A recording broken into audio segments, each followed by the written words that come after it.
treat yourself like someone you love. And put it in the poem. If you can just literally sitting with that one sentence and analyzing it and taking it in and meditating on it will unveil probably everything that you need to know about how to live your life in a way that feels rewarding and fulfilling.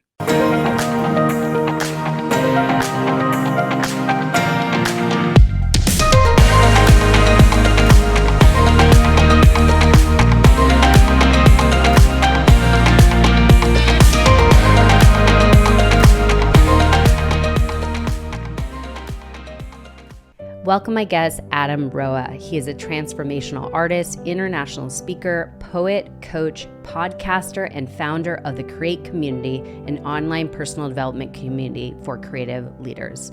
He has been listed by Goalcast as one of the top 33 game changers to watch, and his viral poem, You Are Who You've Been Looking For, has been viewed more than 200 million times, in which you will hear in this episode today. He has spoken on countless of stages, including Oslo Freedom Forum, MindValley, and The Rise. Adam combines years of experience as a coach and over a decade of experience as a filmmaker and performer, blending creativity and personal development in innovative new ways. His Deep Dive podcast brings a practical approach to spirituality. He has been featured in Huffington Post, Addicted to Success, Business Insider, and many more, using his voice and platform to speak about some of the most vulnerable aspects of the human experience. As a coach, Adam works with a select handful of high-performing individuals each year, helping them expand the way they think and remove the blocks standing in their way in their next chapter. He regularly leads workshops, retreats, and group programs, as well as consults for companies looking to bring more innovative and effective leadership into their culture.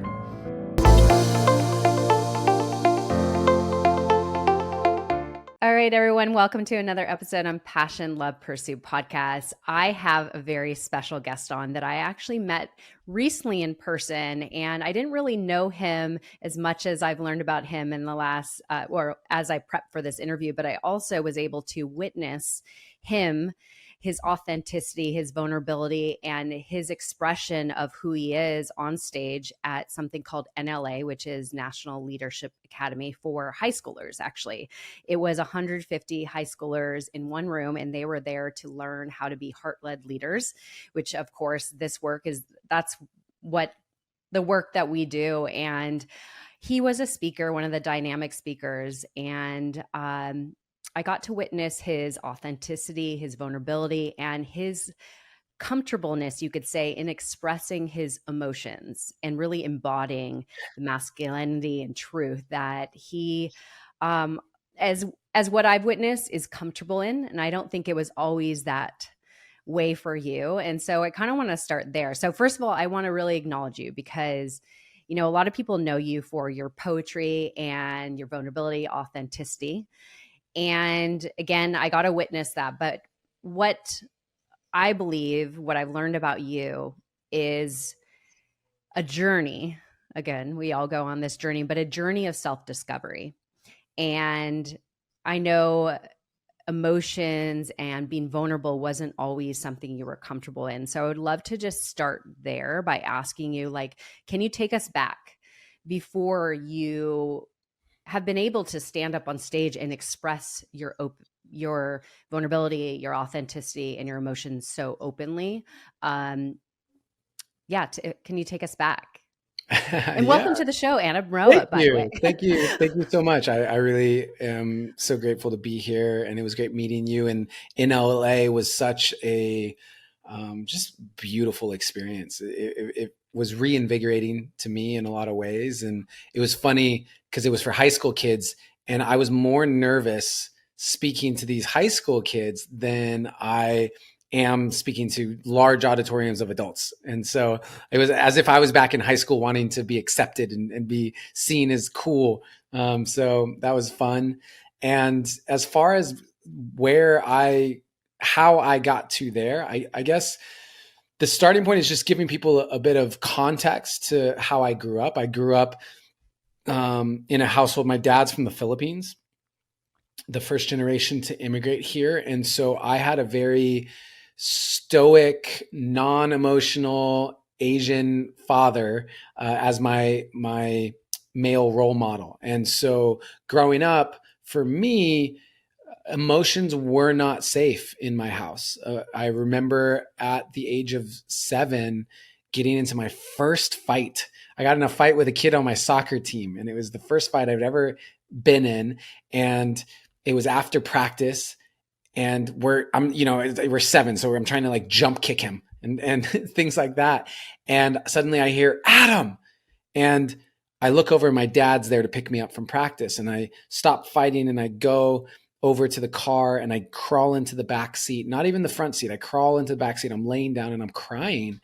And my dad starts to back the car out, and then he stops and he turns around to me and he says, if you're going to fight, then fight, but don't cry like a little girl. Hmm. And then that was it. He starts driving away. And from that moment, I actually remember I didn't cry for about 9 years. And I shut my emotions down. I went, okay, men don't cry. My dad doesn't want to see me cry. My house is not a safe space for my emotions. And that was how I grew up, was being very, just suppressing all of it down as low and away as possible. It's a couple things I want to say in regards to NLA, speaking to high schoolers. I hear that's the most common thing. Like, they're the hardest audience because they're like gonna just tell you like it is. They're gonna like look at you and judge you and all the things. And it's very intimidating. And I think also because a part of us remembers what it was like and remembers those feelings of, looking at somebody and just like tearing them apart. But anyways, so I commend you for taking the stage and just showing up and be seen. And I think that's really what it was, is you were teaching them like, I'm human just like you. I've been there just like you. This is my path. And you really stood up there to show them that I'm human. I've experienced what you're experiencing, but let me tell you, now I'm on the other side. And so I know they received everything you shared. Oh my gosh. Like, I just watched the room. I felt, this is what I tell people when I was at my experience after NLA, I was like observant. I was observing every kid, like how they took things in and just watching the room. And it was a really beautiful thing to witness. Not only, like I said, you, but also the people listening to you, these kids, and really able to receive and see your heart. It was a beautiful, beautiful thing. I just want to let you know that. Thank you. I definitely did. I left there going, I hope they liked it. I hope they did. Cause I think part of it is also accepting that teenagers are going to think you're lame no matter what, to some degree.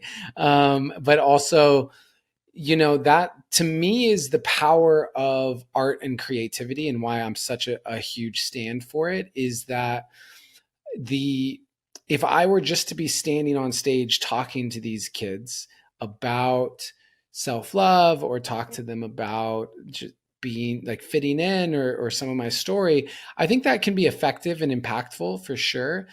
I think that when you put it into art, when you put it into a poem, when you put it into a movie or a song, now instead of feeling as if I'm talking to them, they feel as if they're receiving art. They're feeling me more deeply. They're allowing me into their emotional space.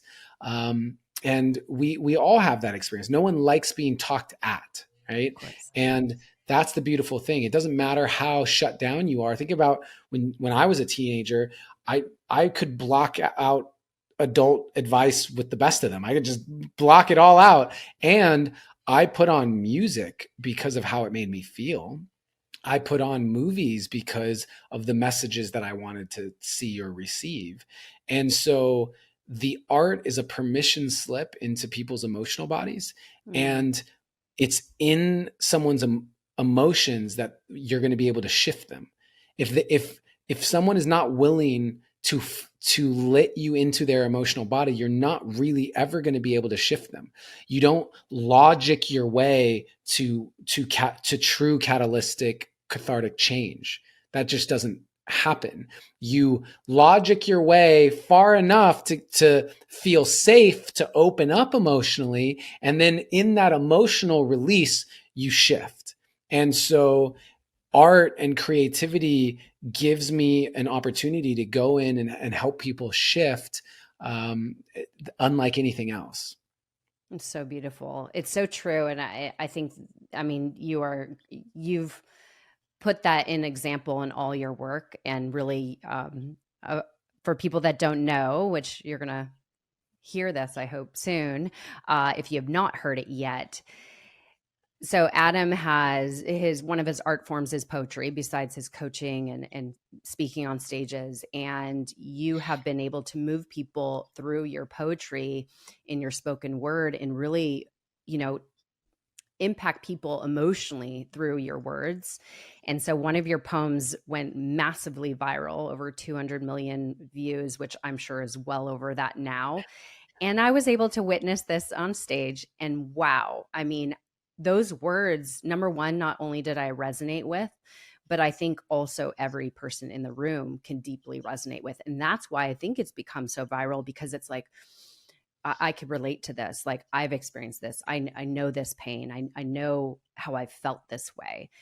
So I want to go back to that, but I also want to go back to your story, because I don't want to neglect what you just shared about your past. And I imagine a lot of people, especially men that are listening to this, know what it's like to feel your emotions have been suppressed. And I think, especially in our era, even today, honestly, I was listening to Gabor Mate actually this morning, and he talks a lot about the suppression of emotions and how much trauma and dis-ease that causes in our body. And so thankfully, so much is coming out about this. And I think that's what's so important, is how you're showing up on stages and speaking this in your work, is how do we comfortably express our emotions without, unleashing it on somebody, like unleashing our anger? Like, what's the way to healthily release our anger and be able to express ourselves without pushing somebody away? So if we could kind of touch on that before we go back into your poetry, as I was kind of like talking about,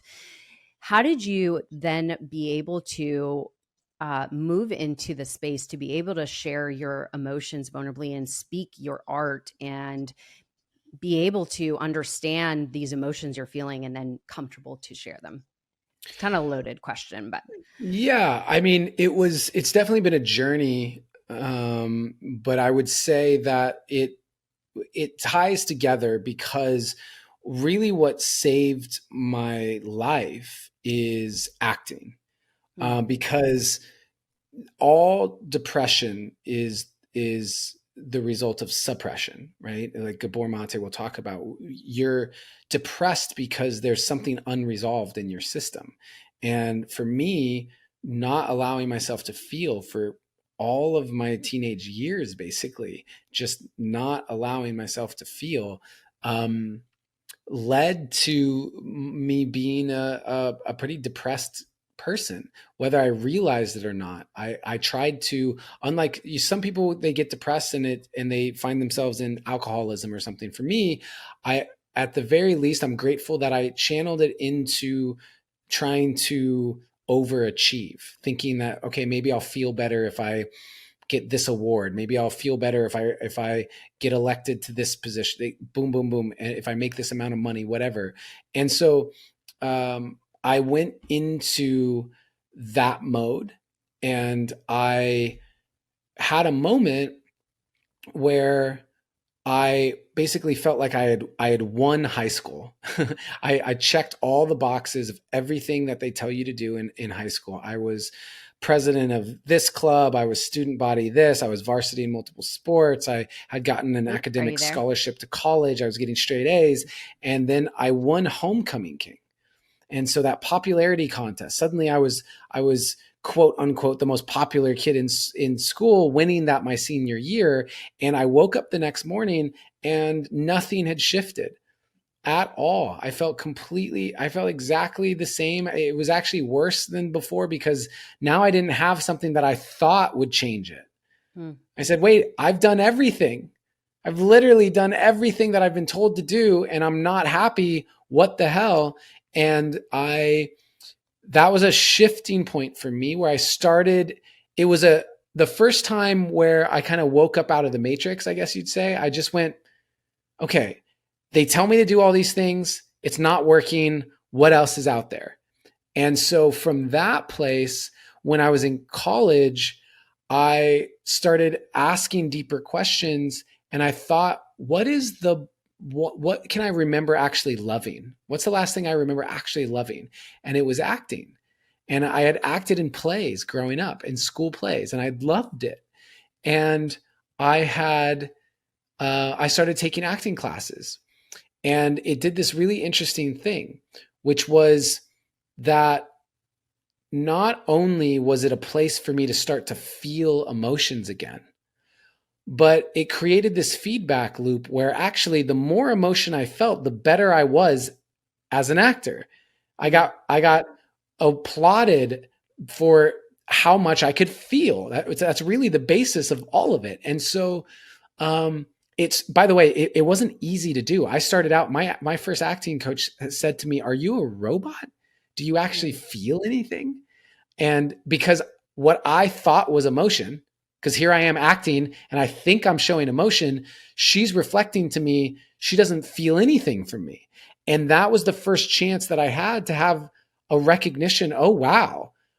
I am so shut down that I don't even know what emotion feels like, really. Wow, yeah. And and I had to logically, this is kind of just a personal development nerd in me, but when I look back on that, I had to logically create the neural path. I had to connect, they talk about the journey from the head to the heart. I had to do that very intentionally with every emotion. I would spend months working on, as an actor, just working on it, to connecting to sadness, and a month working on just anger. And as a result to that, I feel like I developed such a interesting and nuanced understanding of my own emotions and my own access to them that has served me really well as a coach, and also as a poet, in being able to encapsulate this stuff. And so acting was the entry point back into my emotions, and from there it also became a launch pad for my artistry as well. So beautiful. And you wouldn't think, or I mean, I think it's beautiful that you found something that kind of just, again, following your interests and something that you're passionate about that actually revealed this whole new essence of yourself that you never experienced for so many years. I think that's beautiful. So, talking to the people that possibly feel, because I know a lot of people, especially men, and especially like, again, as you're talking to these high schoolers, and that's not my audience. High schoolers are not my audience, but Not it's mine either. fascinating. Yeah, but it's fascinating, right? Because I think all of us have this little inner child, right? The inner child work is, we've suppressed certain elements about ourselves that we maybe don't even realize. And I think some people, especially men, feel not safe being vulnerable or not showing their emotions because they have to be this masculine alpha male or whatnot. And so where would you guide somebody that is feeling like, oh, like maybe they feel that dissonance between their head and their heart? And what would you guide them to maybe get more in touch with those emotions, because we're emotional beings and we need to feel the range of emotions. It's a healthy thing to be able to experience that. I think that's life, right? To feel emotions. Mm-hmm. Yeah, I believe that creativity is the answer to that. I think that what creativity does is give us safety, because there are things that I'll put in a poem that I would never say, Mm. as weird as that sounds. And I think a lot of anyone who's a musician or a singer can really relate to that, because I've heard that from a lot of songwriters and singers. Is I will I will put things into song and sing them that I just would never would never just have a conversation about with someone. And I think that we can do that same thing with a painting. Mm. You can do that with in like even dance. You when you think about uh, I don't know if you're familiar with tremor release exercises, but it's a form of therapy where you put your body into these positions where you start to tremor and shake. And if you've ever seen an animal that has just like gone through something traumatic, they shake. My dog has separation anxiety. So anytime she thinks I'm leaving the house, she starts shaking. Well, what's happening is those animals have, because their brains are different, and they can't carry the stored traumas of whatever with them. They are processing that energy in real time. And for humans, we can replicate that with TRE. And so I did a lot of that for years. But does it need to be shaking in that sense? What about if we just danced it out?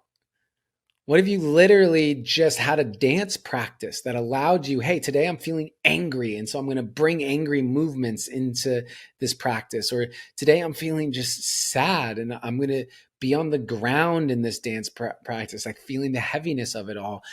There are so many ways that creativity allows us to express. And I think as a creative, your only role really is to put your emotion into whatever it is that you're creating.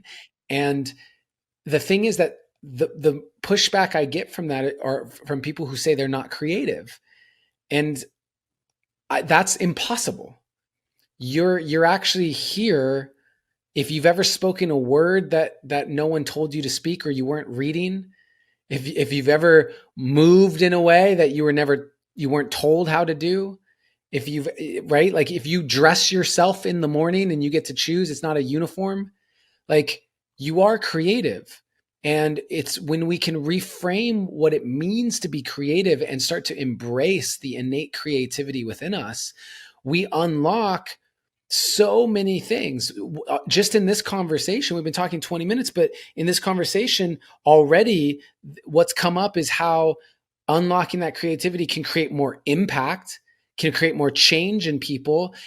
We've already talked about how it can unlock and prevent depression, and how it can move and connect us to our emotion. Like, it can do so many things. And so that's why I'm so passionate about helping people tap into their own creativity. And my creativity and my creative expression is just a part of how I have to live.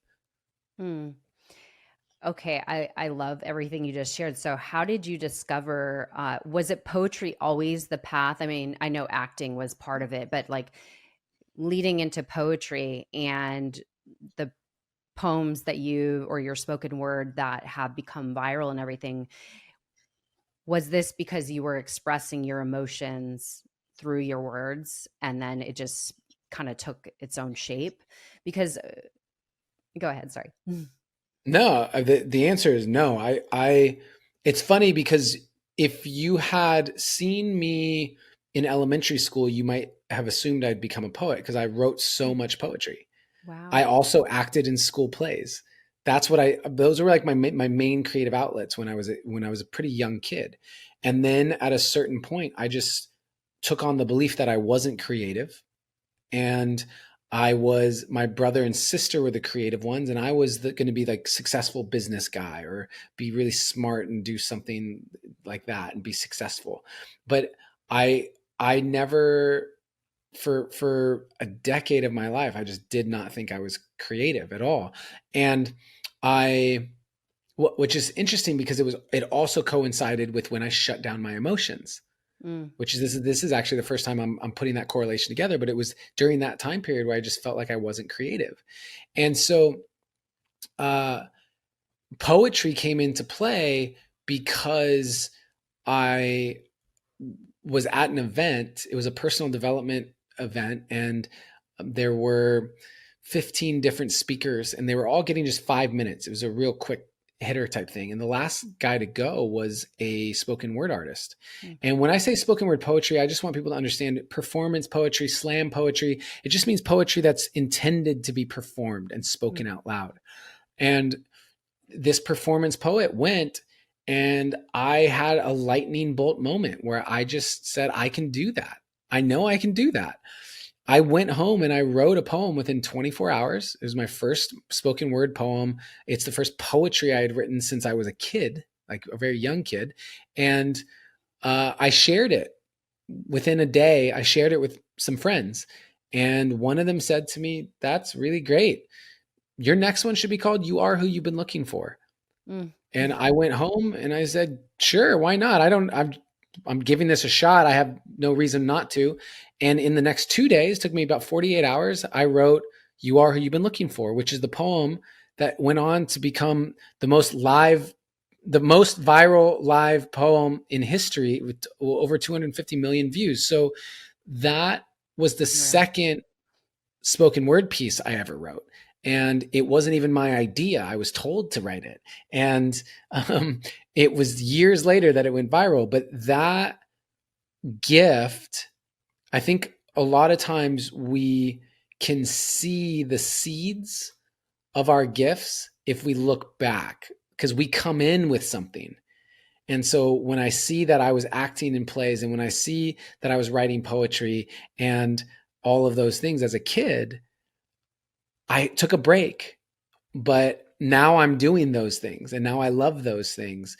And so I'm excited to be a parent so that when I can look at my kid and see what do they naturally gravitate towards, and have the awareness to nurture that and really see what can happen, because I don't feel like that was nurtured for me.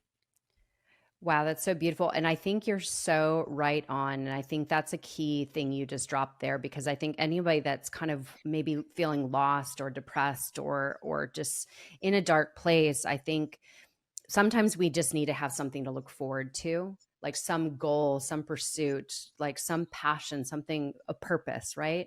And I think what you just said there is when we look back, there's little seeds or little dots or something that's going to lead you to that answer. And I think that's so beautiful. I know in my experience that has been the case as well. It like led me to starting this podcast, like Mm-hmm. something that it was revealed in many little seeds that were being planted that I was able to look back and reveal, if you want to say. So I think that's really powerful for anybody that's feeling a little lost, is possibly look back and see like maybe there's a clue there of the next direction you should head. And I think that's beautiful. So talking about your poem, You Are What You've Been Looking For, as I listened to it, and I've shared it with several people myself, there's a lot of wisdom in this poem that as I mentioned, a lot of people could relate to. And it's on the topic of self-love. And I know everybody's heard, self-love is thrown around like left and right. I love talking about self-love, but I would love, if you don't mind, would you take the moment to share this poem with us? Um, However, if you would like me to plug it in instead, but I would love to witness you sharing this poem. And then I kind of want to I want to talk a little bit about it because I think self-love is something that I think you're a great teacher in leading us on the path of really cultivating authentic self-love. So, Oh, thank you. I appreciate that. And yeah, I can do the poem now. I find that anytime I get the invitation to do this poem in particular, it's usually because I need it. beautiful. So yeah, I encourage everyone listening to just take a nice deep inhale and exhale. You are who you've been looking for. So stop looking for more unless you're looking in a mirror, because it's about time for you to see clearly that you are who you've been looking for. And that empty feeling you got, that hole in your chest, you only got that feeling because you think you're not blessed with everything you need. You see, we live in a consumerist society, which means they need you to buy stuff. And the easiest way to sell it is to tell you you're not enough. Buy this car, you'll get girls. Buy this bra, you'll get guys. And we're seeing it so much that we start believing these lies. But the truth is, the makeup they're selling to make you feel prettier is the same makeup you buy to stop feeling shittier about this lie they keep telling you that you are not enough. And what about the movies we watch, all the shows on TV? The more I watch, the more I see I need you to complete me. And yes, love is the answer. Love is the key. But if you can't love yourself, how could you ever love me? And loving yourself, what does that even mean? Like massages and selfies and that sort of thing. Because the more I think about it, the more it feels weird. I've always thought self love was something to be feared. I've been taught that arrogance is bad and vanity, it's not good. And even my bracelets are telling me to act how Jesus would. So, what should I do? How should I act? I'm supposed to love myself, but how do I even do that? Well, I got a trick that I picked up from a friend who noticed that I was quick to defend her when she would say something negative about herself. She'd say, I'm so dumb, and I'd say, you're so brilliant. She'd say, I'm so weak, and I'd say, you're so resilient. And when she said, I feel ugly, and I said, you look beautiful, she asked me why I was so dutifully filling up her cup constantly and yet treating my own cup so irresponsibly. Because when I looked in the mirror, my voice was quite clear. You're ugly, you're too thin, your hairline's receding, and you got a pimple on your chin. And that was when she gave me a piece of advice that changed my life. She gave me a hug, and she said, treat yourself like someone you love. Treat yourself like someone you love. And now I had been standing, but I needed to be sitting because I couldn't believe that I had been letting myself keep forgetting that I was who I'd been looking for. And deep in my core, I knew it was time to stop looking for more until I could look through all my fear and look into a mirror and see clearly that the man looking back at me is the only one who can make me happy, and I am already enough. And I'm not any more special or unique than you. That's why I'm here to speak to you. You are already enough. And when you start to see that, you will start to be that. Your world will get brighter, your load will get lighter, and you can see that with life, you can be a lover, not a fighter, and that life, you deserve it because you are worth it. And there's no point in letting yourself keep forgetting because no matter what you say or do, you are perfect. And so today, I hope I leave you with a direction correction away from the flaws you see in your reflection. They aren't flaws to me. They are simply protection against all the doubts you have of your perfection. So start today. Take a good long look in the mirror and say, I am who I've been looking for. So freaking ass good. Like, it is so good. It is so Thank you. good. It's gold. And I think everybody needs to hear that in a couple times. And so I thank you for taking the time to reiterate that to us. So I want to speak about some of those things that are mentioned because I think so many of us have experienced this one time or another where we have sought outside validation to feel enough, to be seen, to feel like we are worth it.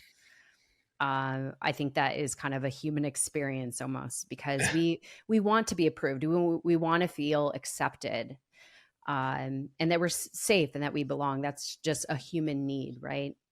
And so I know personally on my journey of getting to authentic, when I say authentic, meaning like I would say I loved myself, but I know I had an awakening in my experience of really that a lot of what I thought I believed about myself, my worthiness, it wasn't really real. And so when I got to a place of authentically, truly loving myself and feeling worthy, like that internal knowing that I was worthy, that's when my life shifted and that I came up like learning that lesson. All I need is within me. And so I would love for you to kind of walk through this because I know you had a life-changing moment in 2015 and beyond, where you went on a journey to really, and correct me if I'm wrong, to my understanding, to find that internal safety that you didn't need somebody else, that you wanted to cultivate that on your own and develop your own self-love and to just root in yourself, if you want to say. So can you kind of walk us through what happened and why you took a journey to deepen your self-discovery? Well, 2015, what you're talking about when I just like gave away my belongings and stuff? What do you, Or specifically, which event? actually, okay, so maybe I'm getting the dates wrong, but I know you had a big shift there, a big realization, but also which led to breaking up with a long-term relationship of 10 years. Hmm. By the way, I've had a 10-year relationship too, and mine was 13 to 23. Got it. But Wow. I know, Yeah, crazy, right? that was 2018. That's why I was a little confused. Oh, okay, yeah. Um, yeah, So I you had a went on 10 a year. journey. Yeah. Um, it was, yeah. What do I say about that? So I was in a 10-year relationship from 23 to 33, and it was the most transformative relationship, that, like, what can you say about relationships? They are the transformation dojo. And So so true. I had a great partner who, our number one value really was growth. And we were there, we were a stand for each other's individual growth. And at a certain point, it became clear that there was more growth available to us, and more important growth for our own paths outside of the relationship rather than inside of it. And so we consciously uncoupled and stepped out of that.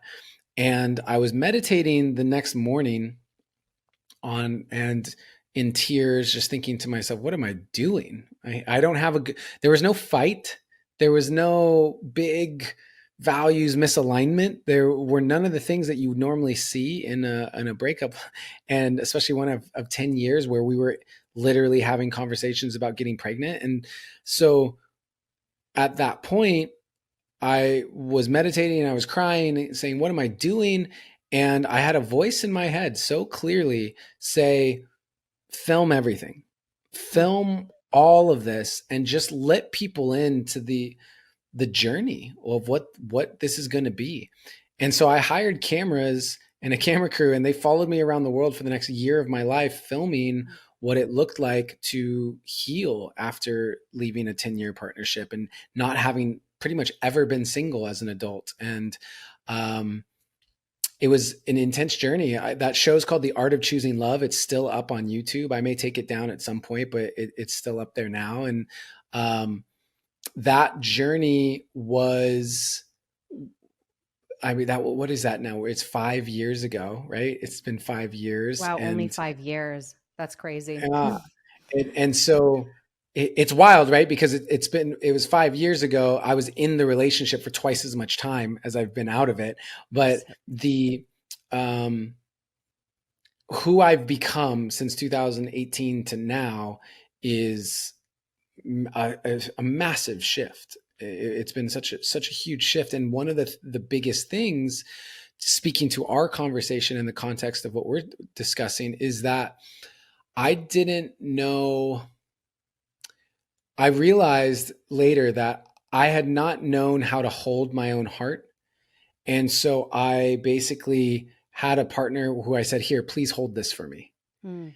And once that relationship ended and there was no one to hold my heart, um, that was when I discovered that I didn't really understand what self-love truly meant. And I dropped into a very deep depression. Um, and it took me many years, I think, to really figure out what self-love really meant. And it was catalyzed and in a lot of ways also by the poem, because it was after that breakup, in about a year after the breakup or so, that the poem went viral.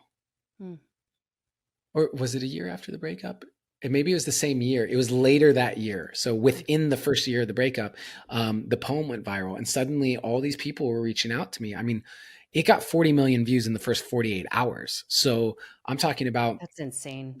yeah, just a massive amount of comments and messages, and so many people who were asking me for help. They're saying, I don't know how to love myself. Please help me. Mm. And I had this poem about self-love, and yet I was going through a period where I was realizing I didn't truly know what that meant. And I felt like such a fraud, and I didn't have an answer for people.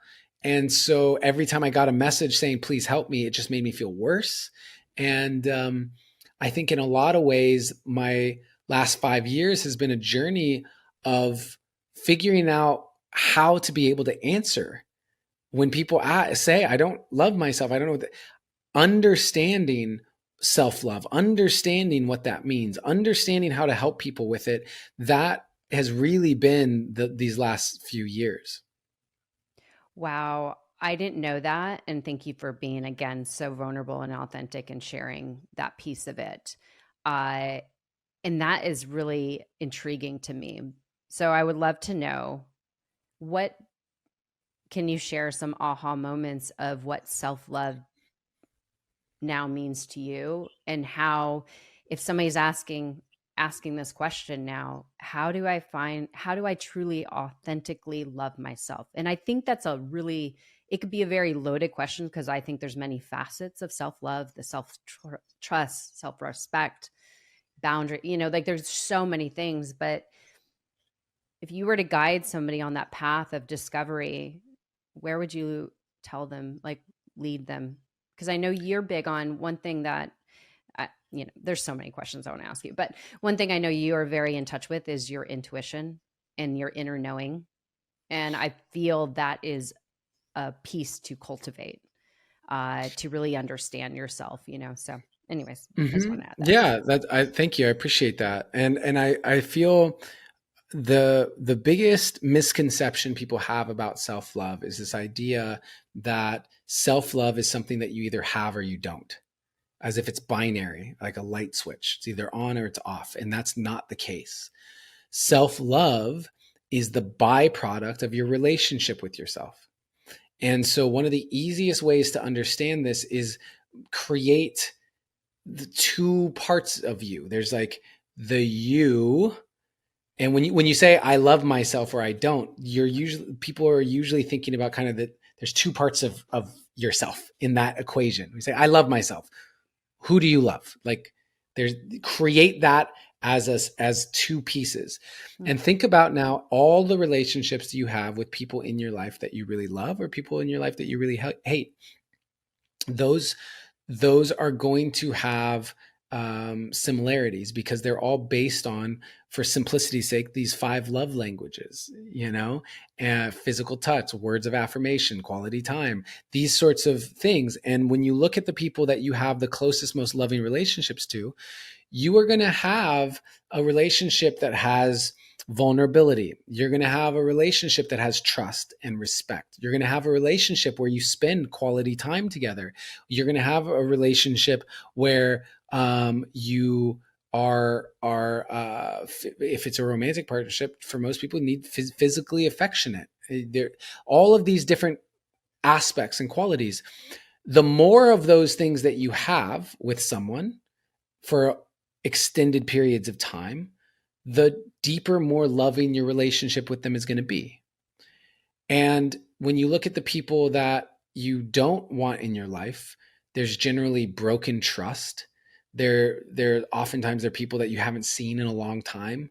They're people that you don't like their values or the way they see things or how they act in the world, et cetera, et cetera. And a lot of people feel that way about themselves. A lot of people don't trust themselves. They say they're going to do something and they don't. There's a lot of people who hate the actions that they're taking. They don't like the fact that they sneak through the drive-through of fast food restaurants on the way home from work. They don't like that they drink alcohol when they know it's not good for them. They don't like that they constantly stay in the relationship that is not supportive to them and they don't leave, or they stay in a job they hate, whatever. And so it's so obvious when I lay it out in relation to other people. But for some reason, society, most people think that it's different with themselves. And if you just recognize that you will develop more self-love when you improve your relationship with yourself, you can start to ask the question, what is lacking in this relationship? What is it that I don't like about this person? What is it that this person actually needs from me?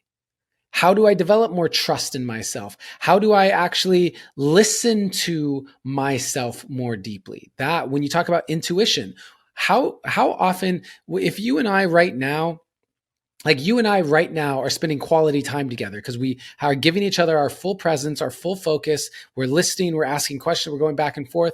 Great, that's quality time. If we were having the same conversation and I just took out my phone and like I'm on my phone over here and I'm kind of listening or whatever, that's not quality time. Right. It's not. And so how many people in their free time, they get home from work, they go home and they turn on the TV or they get on their social media and they just check out and they're kind of distracted. That's not quality time with yourself. It's not. And so what is quality time and how do you spend that with yourself? All of those. And I think if you just start to think about it through that lens, so much opens up for you about how you can improve your relationship with yourself. And as a result of that, you'll develop the self-love. Ooh, I think that's such gold. I think that's so true. And I think when you do that reflection, like I think so many people think of like that partner they're wanting and like all these attributes they want in a partner. But if they turn the mirror on themselves, are they actually showing up as that? And I think that's kind of like unraveling like, hey, okay, if I'm wanting respect, like how am I showing my self-respect? And I think when you start to look at that and also walk through what you just said, I think that is like the window to exactly deepening your self-love, the self-trust, the self-respect, like healthy boundary, like all these things that you wish in somebody else. And that's why again, my biggest lesson is like all I need is within me. Like I need to cultivate that within me so that I may attract what it is I want. Not out of like that pursuit per se, but it's like it comes from me, you know? And so I love how you laid that out. So beautiful. Can you talk about how to be able to trust our inner voice more? Because I know a lot of your journey, as what I've learned about you, has been guided by really that feeling you have and following that voice. And I think a lot of people don't know, like, I mean, a lot of people obviously will pray and they'll get God's guidance in the direction to go. But I do think like either whether it be God or your higher self, intuition, uh, how do you feel we could get more deeply in touch with that and learning to trust it? Like the whole idea, what you did, and sorry, getting a little lengthy on this, but what you did with after you left that relationship, like consciously uncoupling, you leaned really into just surrendering to the flow of whatever might unfold. And I think a lot of people, have you ever heard of Coot Blackson? Yeah, he's a friend of mine. He's the shit. He's been on my podcast twice and I love like it was one of my most favorite episodes because I think it's such a powerful subject, magic of surrender. But a lot of people have a hard ass time doing it. Mm-hmm. And so I would love if you could kind of touch on that is like how can we learn to trust that guidance? So this is really an interesting one because I get asked this a lot by my actual close friends. One of the reflections I get from my close friends is they go, I don't know anyone who really leaps into trust and surrender the way that you do. And it's funny because it's not something that I'm consciously aware of necessarily. It's not something where I'm going, I want to be this person who does this thing. Like it's not that. But I have developed some beliefs around things that I can share that I think contribute to that. One of them is that life gets better every time I do it. And so what I found is it may not be immediately, right? So I'm going to quit my job and I'm going to go do this thing. Life might suck for a little bit after that. You might be figuring out, you might not have any money, you might whatever. But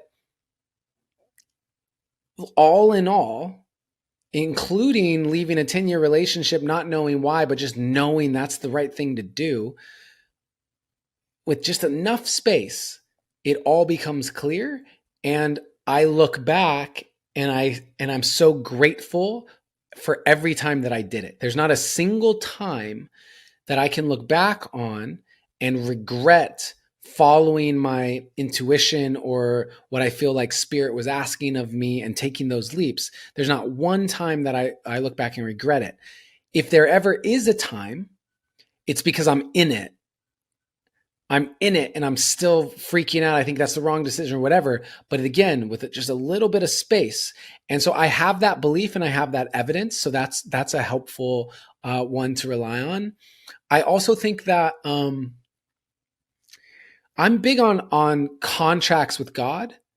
I'm big on making agreements and have basically understanding that I'm offering something up to God, and it's like I want something. Right? It's say I want this for my life. I would like this. Well, the universe, God, spirit, whatever is going to say, great, here's what it's going to take to get that. Here's the cost associated with that. Here's what I'm going to need from you to give you that. And so I personally, my own spiritual beliefs around this is that I have these contracts. I'm on the same page with the universe about the direction that we're heading in a general sense. And so then what that means is now my only job is to listen to the directions and take the action that I'm told to take. Yeah. And so when I get that intuition and that clear guidance from spirit, when I get that voice in the head that says, hey, you need to leave this relationship, or hey, film everything, film this whole thing. My job is to say, okay, you know where we're going. I know, right? If I say, hey, I really want to go to Disney World, that's where I want to go, but I don't know how to get there. You know how to get there. They're like, great, I'll tell you how to get there. Do you trust me? Yes. Awesome. Listen to everything I have to say. When I say turn left, turn left. When I say turn right, turn right. I'm trusting that I'm being guided to Disney World. And so that's what I believe. I believe that I don't know how to get to where I want to go, but I believe that I can tell my spiritual companion what that is, what I want, and that the way that this universe is intended to be a playground for creation. I believe that we are here to, as a fractal of consciousness, to experience our experience so fully because it's a tiny sliver of the totality of the experience. And so God, if you want to call it that, God, the creator, has made all these infinite amounts of different experiences, ants and bees and trees and humans, all to experience the totality of what's possible with the power of creation. And so for me, I'm here to just say, this is what I want to experience. I would like to experience this and trust that I have guidance to get there. And those are probably the two main beliefs that I hold. And as a result to that, it doesn't necessarily make it easy. You know, there's a lot of times where I feel very scared of the decision I know I need to make. But when it's clear, I don't waste any time. I can be fearful, but if I know that this is the decision that I need to make, I make it as soon as I know, as soon as I really know that that's the decision, I make it. Because you know that saying, a ship that's 1 degree off course winds up miles out of where they need to be. Well, every step, every moment of your life that you spend out of alignment with the choices that you know you need to make are taking you further from where you want to go and are going to make it harder for you to get back on track. And so I don't like to spend a single second out of alignment. Ooh, so good. I've heard you say this line, and this is one of the, I think, a really eye-opening line that you say, awareness brings choice and choices bring change. And that, like you just spoke of, it's like those daily choices you're making, is it in alignment with the direction you want to go? Or like you have to be so aware of yourself, number one, and also like your future vision of where you want to go. Like, I think all of us, if we just tap into our own awareness, we're able to know like, oh, yes, this will drive me a little bit closer, like little one step closer. Right. And so I think it's so powerful when you're really consciously choosing the direction you want to head. And you beautifully laid that out. It's really powerful. So I want to know, because I really want to honor your time. I could go so deep with you because there's a lot of directions we could go. A We could lot. go, Yeah. there's a lot, but you provide a lot of, you know, tools for people to learn more about either deepening their creative energy or, personal development, manifestation and all the things. So where can people learn more about you, and what are some of your offerings right now that people could look into? Yeah, so I appreciate that. I think that they're actually very similar in the sense of creativity is a personal development path. And so for a long time, I thought they were somewhat separate. And I went, okay, well, I have my creative expression over here. And then I have my coaching practice and business over here. But what I've done is as I've realized for myself how they are the same thing and how important they are to do, I have merged them. And so I have my online community, which is called the Create Community, which is a membership based online community using creativity as a personal development path. We get together every single month and basically create off of the same creative prompt and get an opportunity to see and showcase the art and hear the voices and see the creations of the community. And where people go from the same starting place is just so inspiring, so amazing, and it gives a voice to the expansion of creatives and people who want to expand through creativity. And so, yeah, that's the Create Community. And then I have a lot of online real estate. People can find me pretty much on all platforms, and I do occasionally offer like one-on-one coaching or small groups. And so I just encourage people to go to my website, get on my email list, and know, because if you're someone who wants to work with me more in depth on a one-on-one capacity or as a part of one of my small groups or masterminds, that would be the place.